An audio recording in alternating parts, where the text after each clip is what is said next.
Howdy everyone, welcome to another installment of Wii Wonders, my challenge to beat every single Wii game released in North America, which clocks in at over 1,200 titles. Last time, we raced on some broomsticks in Billy the Wizard, but today, we are questioning our sanity. Also, I have been streaming all of these live on twitch.tv/Storster, so feel free to come over and say hey. But anyways, released on December 8th, 2009, Silent Hill Shattered Memories was developed by Climax Studios and published by Konami. If you're not familiar, Silent Hill has been a horror series since the PlayStation 1 era, but today, we are of course exploring the Wii installment, which as of this video is admittedly quite expensive, peaking into the $90 range. Thank God I was gifted this one. I admittedly had never played a Silent Hill game till now, so I guess with that, let's see what it's about and hop into it.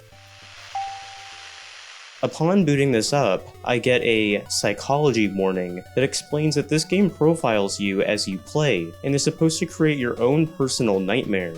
Getting to the title screen, I create a profile, and I'm thrown into these intro credits, which shows a scene with a father and daughter that keeps rewinding. I'm then thrown into a different cutscene, which cuts between shots of a man in a darkly lit room, and then glimpses of outside. After getting up from his desk, he grabs himself something to drink, and then is informed a new patient has arrived. Guess this guy is gonna be tied to that psychology warning we just got. This leads to being shown a different man driving his car, but he loses control and crashes. He makes it outside of the vehicle, but clearly by his laying in the snow, he is not doing too well. After this, I'm immediately flung back to the guy from before, but this time, it's a first-person view looking at him. I'm the patient. I'm given this form to look at, which is full of true or false questions to answer. I didn't realize how quickly I was going to be on the spot, including something that I'm not really sure the YouTube gods will approve of. What? I never thought I'd be playing a Wii game that would ask me if I've enjoyed roleplay during I can't say I've done such yet, so do I have to directly if I'm being real, maybe. I haven't tried it. I haven't done it yet, so sure. If I'm being real though, probably. Why am I? Anyways, we're. I then also misread the last question. I've never cheated. I have not. Wait, oh, I have never. No, that's true. It's a double. Oh, sake. I answered it wrong, right? It said I have never. I thought it said I did.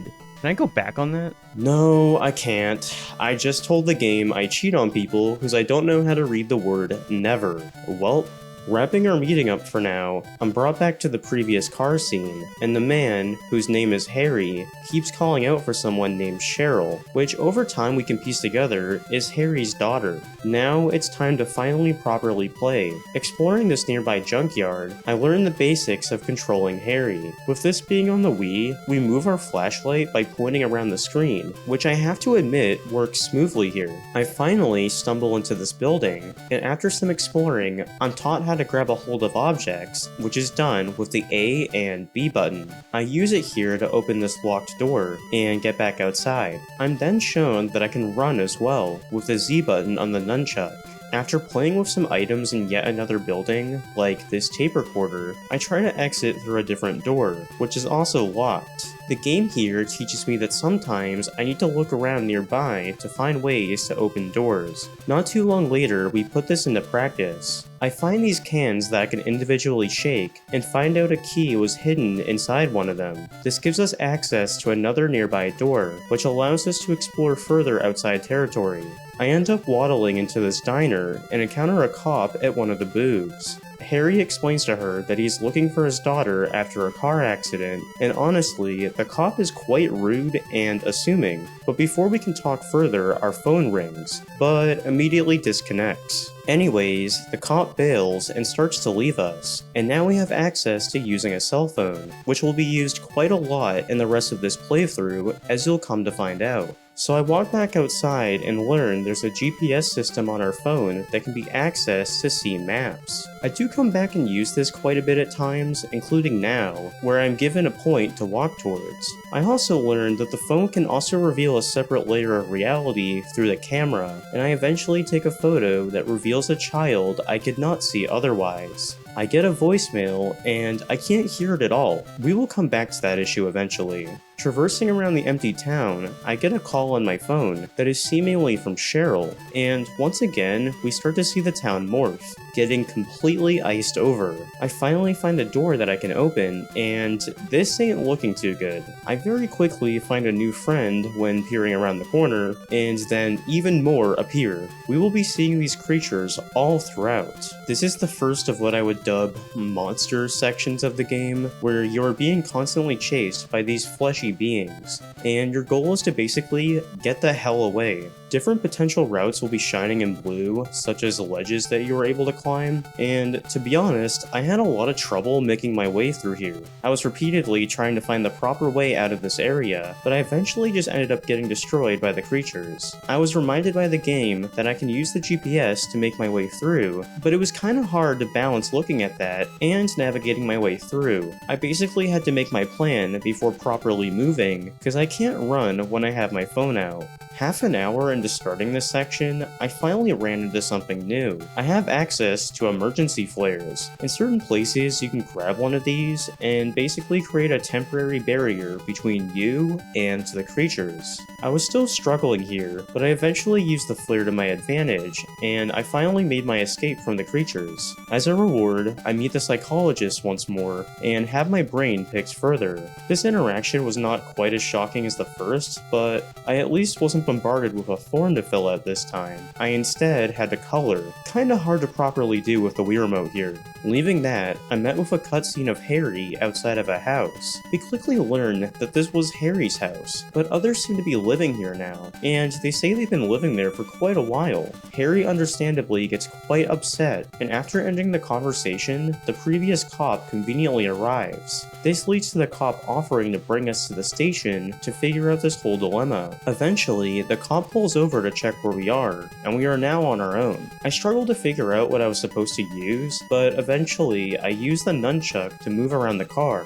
and I'm able to get out through the driver's seat. It's now time to search around some more, and exploring a nearby cabin, we make our way through the back and survey the woods. The first notable thing here is finding this door I slide open, which is hiding a memento. I won't talk about these more too much because they are all throughout the game and don't add much to the story, but there are bonus items that you can find.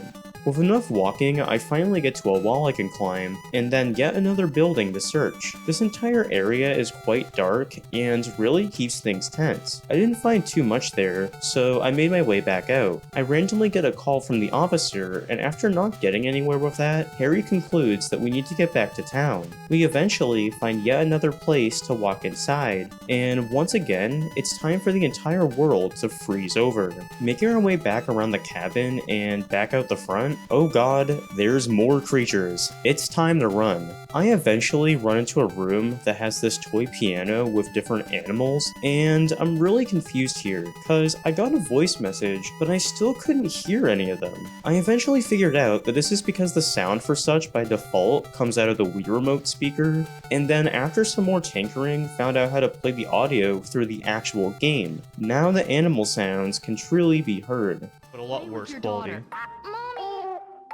Quack, hoot, squawk. Shush. Trying to remember the order, I also somehow glitched out the subtitles I turned on. Also, why does it say give me a second? Why are the subtitles? What is happening? Go show The Daddy. subtitles. This whole trip was a The subtitles bugged out. I have to like re-enable them. shush. Nope, Go that show didn't do Daddy. it. Oh my god. This whole trip. Why are the subtitles glitched out? All right. Give me a This second, is not Diana. good. Game is bugged. After getting all of that sorted, I was finally able to do the right pattern, which opened a door. Time to go back outside and fight some more creatures. This one was quite straightforward, and now things are back to normal. Getting back to the proper outside, there's a car nearby, and you can half see some figure sitting inside. That's a bit trippy. Climbing another fence, we approach a high school, and we get another call from the cop. She tells us to go to the gym, as that is used as an emergency shelter. Being transported to the psychiatrist, he grills us more with some random questions, this time regarding how well I did in school, considering he said I probably studied a lot, and I actually was the kind of person that never had to properly study in their life. I can't say this part was too accurate. To end it off, we had to create the perfect school day schedule. These options felt quite limiting, so I kinda just slapped whatever I could here. So now we need to figure out how to reach the gym. Pretty quickly, it's possible to get inside the school, but sadly, not the right part of it. I eventually found a door where you can exit the school grounds and back to the town. I got some more voicemails out that way, but it seems like I needed to stay at the school for now. After a lot more exploring, I eventually found a window you could open and climb in, and I now got to see some of the classes, but not the gym. So it was time to search some more. After God knows how much of walking in circles, I walk into an art room where I have yet another puzzle to solve. This took me way too long to figure out, but I need to arrange these figures so that their shadows give me a number that I can call. Once figuring that out, it didn't take me too long to figure out most of the numbers, but the two figures on the left tripped me up the most. But with enough tinkering, I noticed that they made an 8. Calling this number allowed me to unlock the door I need to get one step closer to the gym. In fact, on my way over, I even saw a random child figure appear out of nowhere. I need a combination to unlock yet another door, this time with a keypad, and the solution to that happened to be opening up lockers, where the backs of football players gave me the 4-digit code. With that, we are now finally approaching the gym. The inside is completely abandoned and is also full of pictures of presumably previous students. Walking further results in a sudden cutscene of a woman singing, and eventually we start a conversation with her. Harry shares with her that her daughter is missing, and the woman, who we learn is named Michelle, says that she knows someone with that exact name at the high school. She then brings us up to a photo of the Cheryl she knows, and it's pretty easy to see that she looks similar to Harry. That's gotta be her. She's definitely not 7 anymore like Harry insists. Michelle then brings us towards the principal's office, which is fully unlocked. Harry is then encouraged to break into the computer in here, and once getting on it, it looks like a password is needed. I tried inputting a ton of related things around the room, but then I realized that there's a forgot password option. It asked for a star sign. I had already figured out that he was born in November, and after googling star signs, since I personally don't see any reason to dig into that stuff, I narrowed it down to Scorpio. And now, it's time to find the name of the principal's son, who he really seems to not like since he is called a waste of space. Jeez.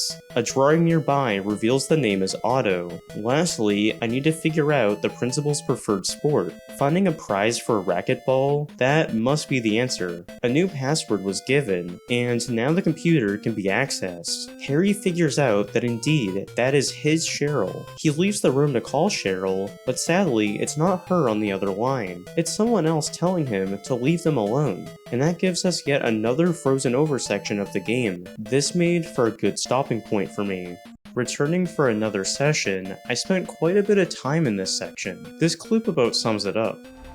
Okay, we need to go...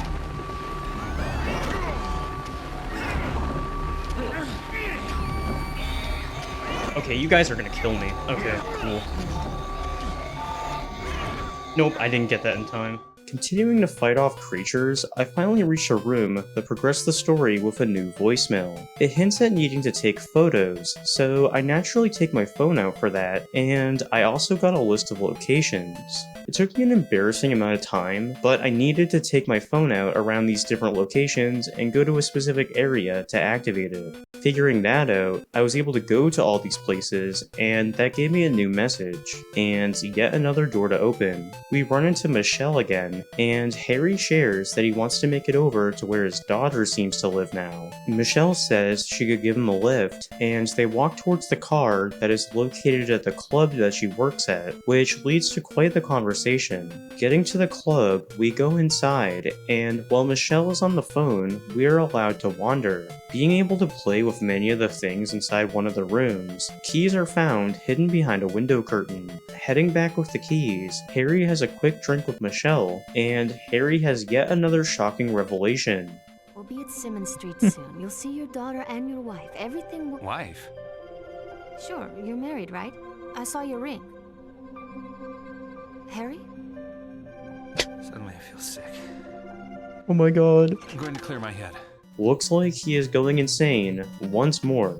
Leaving the bathroom, Harry stumbles upon a completely different woman in Michelle's place, who happens to be named Dahlia. Our guy here is definitely going further and further off the deep end and is completely confused, but either way, they're still going out for Harry's original goal, to find Cheryl. This is now the second car scene in the game, and eventually run into a bridge that is clearly not in use. Dahlia tells us to go to the control room to get things up and running. There's a phone number inside a cabinet in here, and right as the guy tells us how to work the controls, he cuts out. I then receive a voicemail from him, and he gives me guides for the different colors, and this allows us to switch the levels into the correct place. Solving that, we can now ride over the bridge. But of course, something else had to happen eventually, and we are now frozen mid-car ride. With this breaking the bridge, the car slides down and begins to sink underwater. After a certain point, I couldn't see that much at all, but I learned that this is a scene that I need to play out. Eventually, things freeze even more, and Stop Fighting is scratched onto the side, which follows with a couple more related messages. Waiting the rest of this out, look, it's our psychologist friend yet again, and this guy is absolutely insane.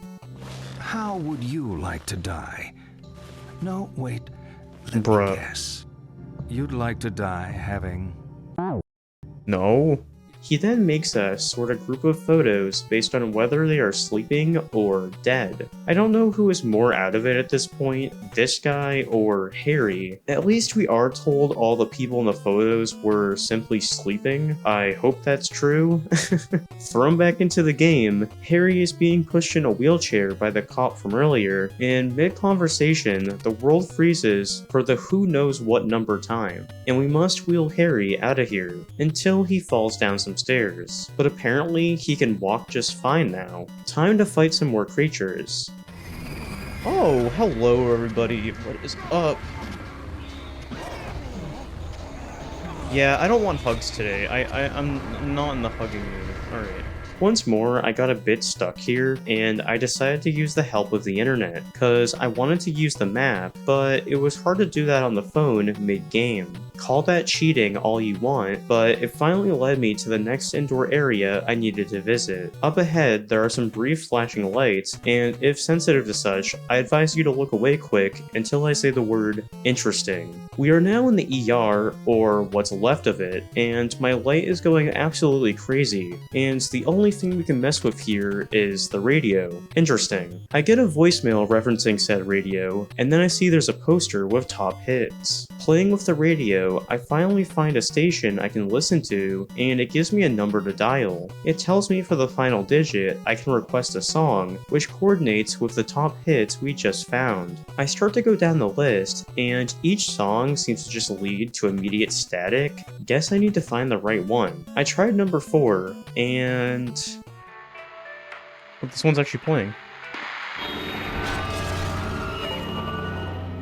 Okay, can I read the message? I'm pressing the minus button. Why is it not letting me... Hello? Why is it not letting me use my phone? Why is it not letting me leave? What? Yeah, exiting my phone at the time I did seems to have glitched things out, and you can see if I slow it down, something clearly bugged out here.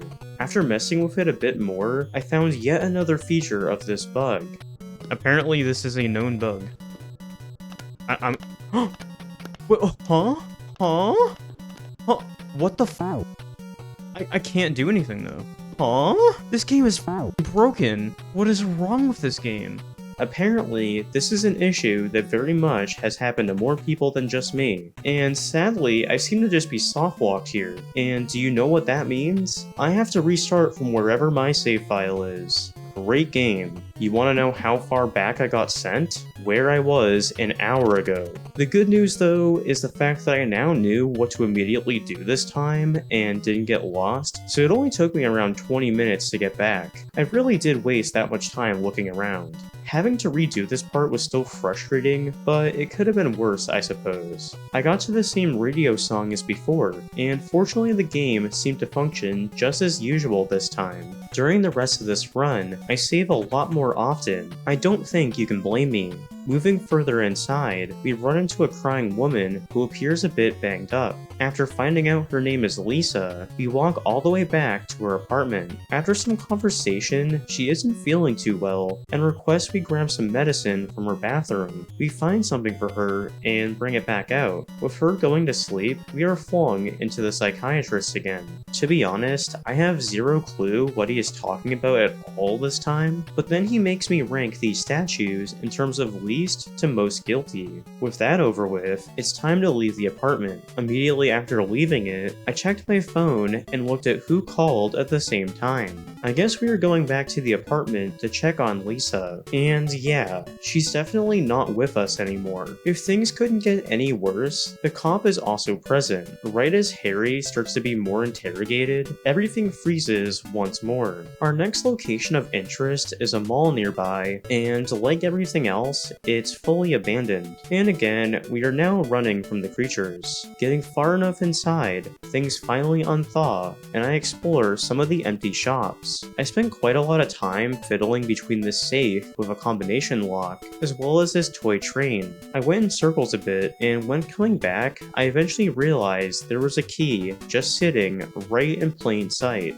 Oh, the key. Oh my god, I'm stupid. It was right there. I didn't see it. Oh my god. Unlocking the door here, time for even more of the mall. Walking around, we get a random call from Michelle that leads to no answers due to breaking up. I eventually come across yet another door with a keypad code. Looking around the room, there were multiple cards and posters with 2-digit numbers, and eventually pieced together with trial and error that 2050 was the correct answer. This went to another backroom area, and after receiving another cryptic voicemail, it's back inside into a different storefront. Not too much was in there, so my next point of interest is a cinema nearby. Walking into the actual theater ended up being one of the scariest portions of the game so far for me, but fortunately it didn't take too long to find a back door, which then took us outside the mall. Time to check some more nearby stores, I suppose. I headed for a pawn shop, and once finding a key to get further into the back, I made my way up some stairs, and it's cutscene time. Harry ends up finding a picture on the wall that he immediately recognizes as his daughter, and well, I guess he shifted into a different part of his life again. Finding the same woman from the car that had frozen and sunk earlier, he repeatedly is trying to get answers out of her, and right as the world freezes again, he finds out that he is actually talking to his wife. Well, time to figure out where to go next. We start making our way downstairs, and eventually reach a ledge. Harry decides to step forward anyways, and now we are slowly falling, with random spooky visuals appearing on the wall. The scene ends with Harry reaching the ground and getting up. I can't see anything at this point. All I can really do is get closer and closer to the noise, and now I'm teleported into a house. I am not liking this. That wasn't even the scariest, like... Oh, I don't like this. Oh, hell no. Oh, f that. Nah.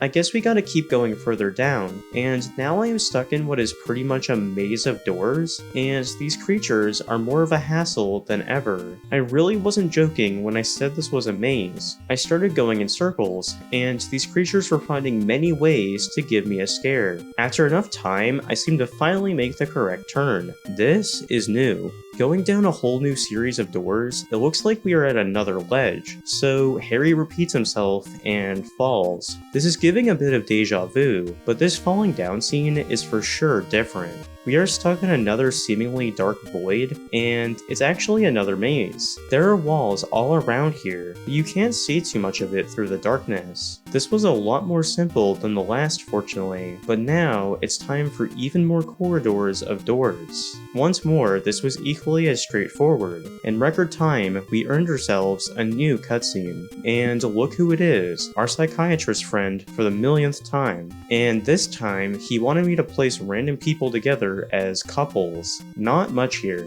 Harry wakes up with Michelle right next to him, and getting in the car with Michelle and her partner, they are heading for the lighthouse. Harry insists Cheryl is there. The two up front get into an argument and stop the car. I guess we have to walk the rest. Walking through an opening in this fence looks like we are walking through some sewer type areas. Climbing down even further into this, nothing weird could happen here, right?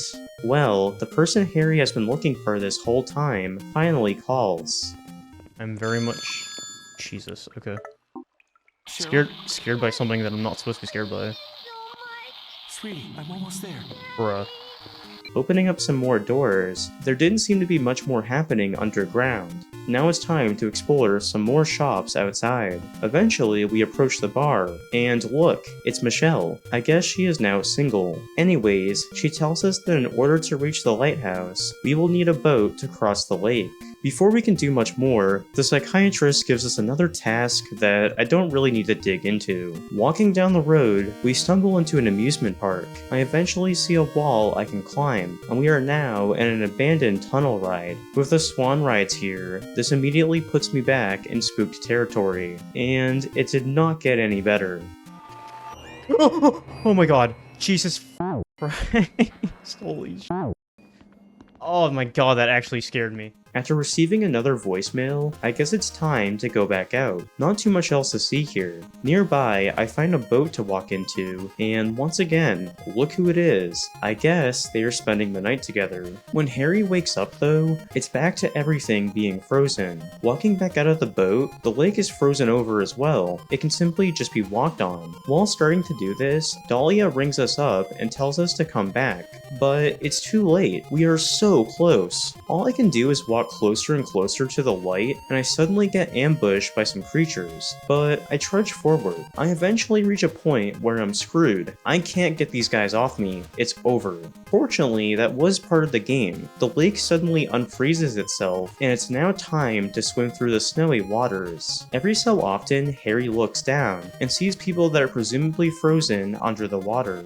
After some more paddling, the land is so close, but Harry gets too tired to finish. Flashing forward, the cop is here and helps pull him out of the water. Harry is really going off the deep end. The cop is on his side finally, yet he pulls a gun on her.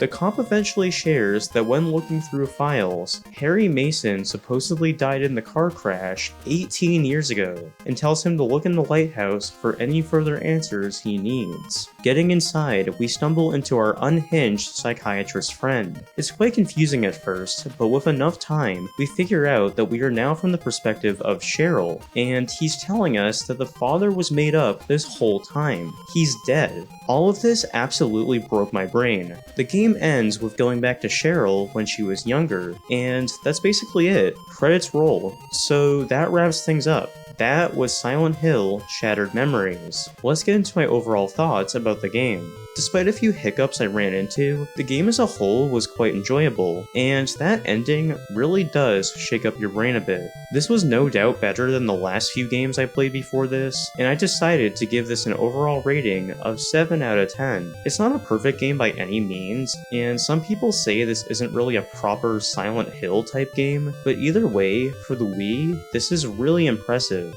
For difficulty, there were some decent challenges at times, but with enough fiddling around, you can definitely get by. I decided to go just above average with a 6 due to that. So then, would I recommend this game? Yes, for sure. This is actually my first ever Silent Hill game, and it makes me want to check out the others. I already basically answered this as well, but does this work as a Wii game? Absolutely. There were multiple times throughout that I praised it for how well the Wii pointer controls work here. It felt quite natural. With that, we already have Madden 09 queued up as our next game, so that'll be what we take a look at next time. Until then though, that's all I really have to say, so thanks for watching.